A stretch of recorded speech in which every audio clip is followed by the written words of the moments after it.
What I loved when I was so young like this is like people telling me, no, you're crazy, you're going to lose all your money, blah, blah.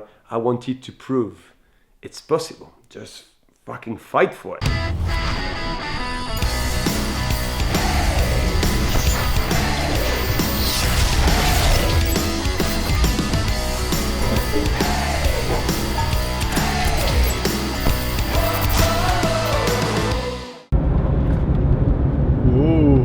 We've had a lot of comments about you being rich. Are you? What do you mean about being rich? I think one of the guy have it. The perfect answer for this is Bombali. When you mean rich, what you mean? You have a lot of possessions, a lot of money in the bank. Position make you rich? I don't have that type of richness. My richness is life, forever. Yes, I got possessions. But possession don't make you a rich person. Yes, I have possession.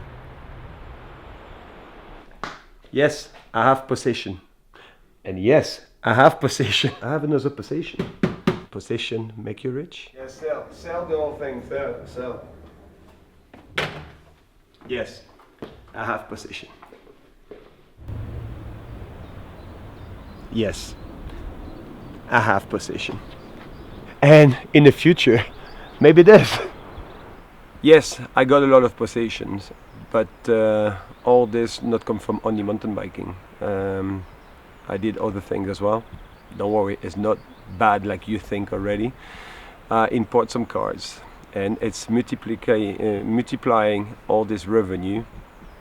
We grow all that thing together, and I invest my money in this.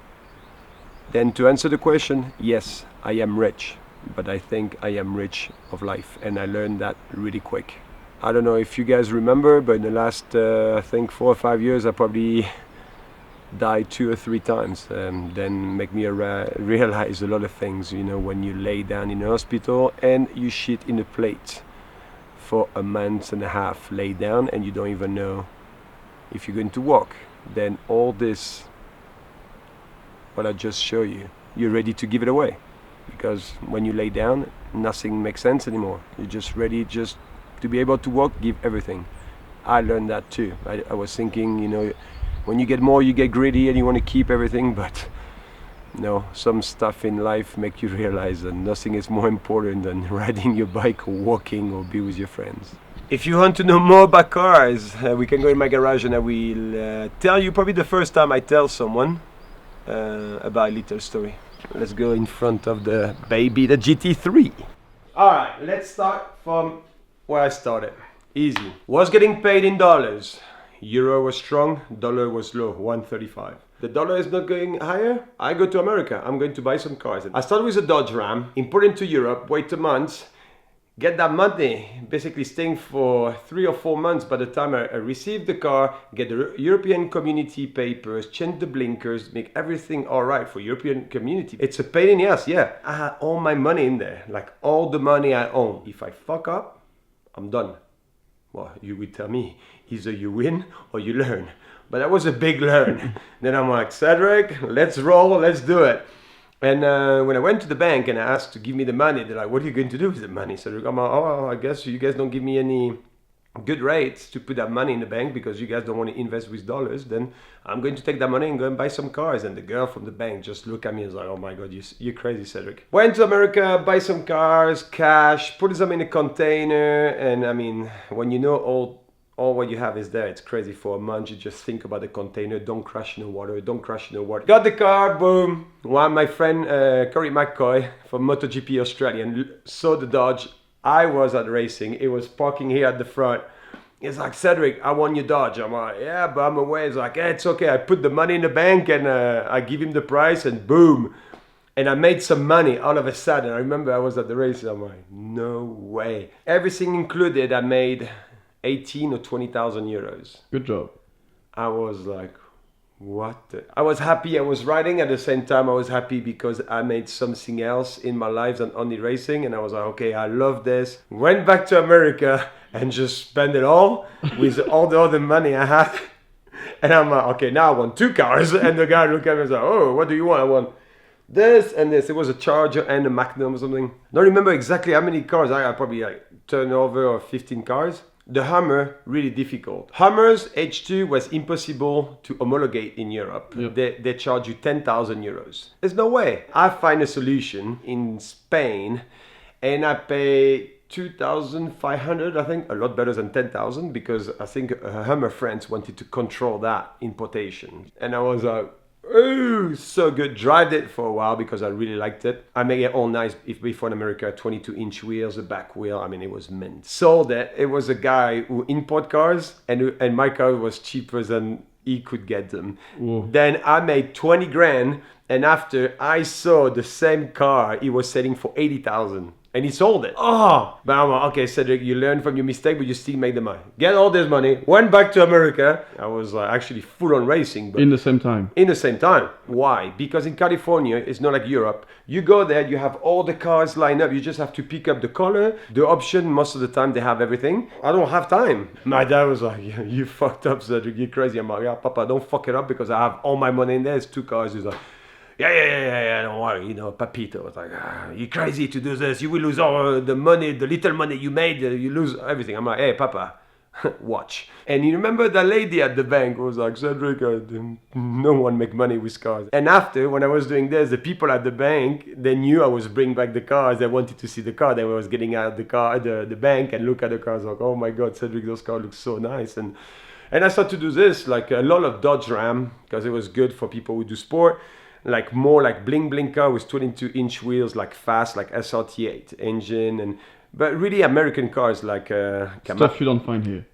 Stuff it's hard to find. You can find in Germany, but I was lining myself with the price of Germany. I realized that I can use some of my friends. Like I use one of a mountain biker, a friend of Aaron Chase.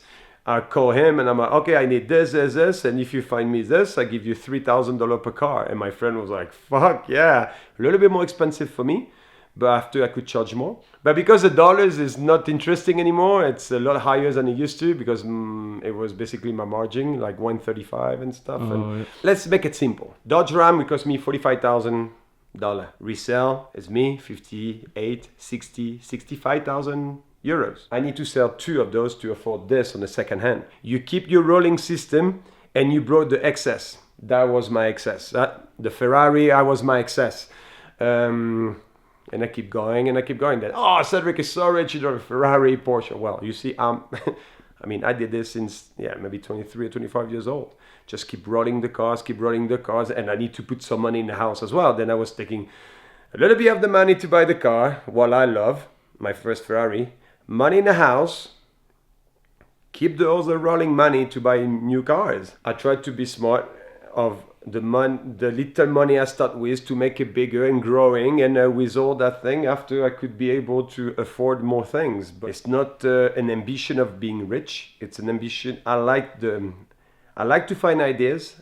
I like to have my ideas to go through. Oh, don't worry, I fuck up a lot of ideas. Just one life, go big or go home, or I could sit on my ass and just be normal. Maybe I go too big, but if I don't, I know I'm not going to sleep. It's possible. Just fucking fight for it. Of course, a lot of people tell me, no, we cannot insure this car, we cannot make the papers, we cannot do that.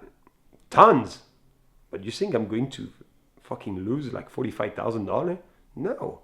Oh, I think I have my plates. Some of my plates. Look at this. Look. This is all the plates. Cedric got excited. Look at this. This is only few.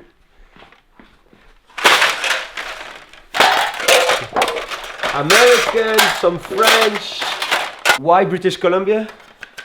Because the speed meters was in kilometers and miles, and some of my clients wanted that instead of having miles to.